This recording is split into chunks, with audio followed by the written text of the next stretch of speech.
चल आई और पढ़ला के कोनो जरूरी नहीं है भैया, काहे कि पढ़े लिखे वाला लड़का रोड पर ठेला चलावता और ना पढ़े लिखे वाला लड़का मात्र 2 लाख में IPS बन के लाल बत्ती वाला गाड़ी पर घूमता। अरे बाबू अरे बिहार हो, यहाँ कुछ हो सकता बुझल भाई हो खता बिहार में खेला हो, यहाँ घुस देते नौकरी हो खेला हो।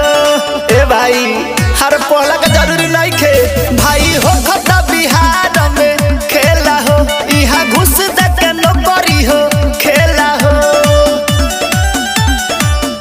आइए ना बिहार में वर्दी दिलवाइए देंगे, 2 लाख में IPS बनवाइए देंगे, पुलिस वाला वर्दी चढ़ावाइए देंगे।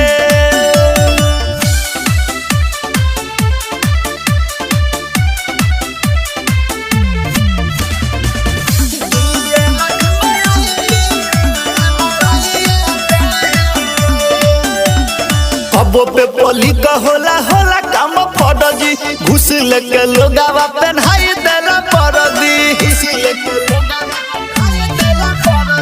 कबो पे पोली का होला होला काम फौजी, घुस लेके लोगावा पहनाई देला परदी।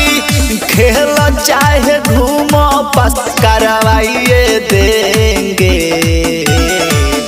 2 लाख में IPS बनवाइए देंगे, 2 लाख में IPS बनवाइए देंगे।